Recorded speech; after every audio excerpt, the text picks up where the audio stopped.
ঢাকার বাইরেও অন্য মহানগরে গণপরিবহন চলাচল শুরু হয়েছে, তবে স্বাস্থ্যবিধি মানতে দেখা যায়নি বেশিরভাগ পরিবহনেই। সকাল থেকে চট্টগ্রামের বিভিন্ন এলাকায় গণপরিবহনে অতিরিক্ত যাত্রী নিতে দেখা গেছে। মানা হচ্ছে না অর্ধেক আসনে যাত্রী পরিবহনের নির্দেশনা। সাধারণ মানুষের মাঝেও স্বাস্থ্যবিধি নিয়ে দেখা গেছে উদাসীনতা। শপিং মল, বড় মার্কেট বন্ধ থাকলেও খোলা আছে ছোট দোকানপাট। এদিকে সরকারের ঘোষণা দেওয়ার পরও রংপুর মহানগরীতে চলছে না গণপরিবহন। মালিক শ্রমিকরা জানান, রংপুর সিটিতে মাত্র 10 কিলোমিটার এলাকায় গণপরিবহন চলাচলের অনুমতি দেওয়া হয়েছে। এত স্বল্প দৈর্ঘ্যের এলাকায় গাড়ি চালালে লোকসান হবে তাদের। রাজশাহী, খুলনা, বরিশাল সহ অন্য শহরগুলোয় ছোট ছোট যানবাহন চলেছে স্বাভাবিক দিনের মতোই।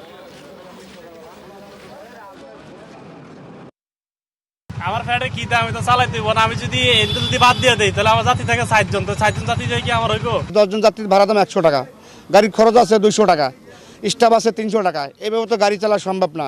আমরা বহুত বড় কষ্টে আছি ভাই। চালের কেজি যেখানে 60 টাকা,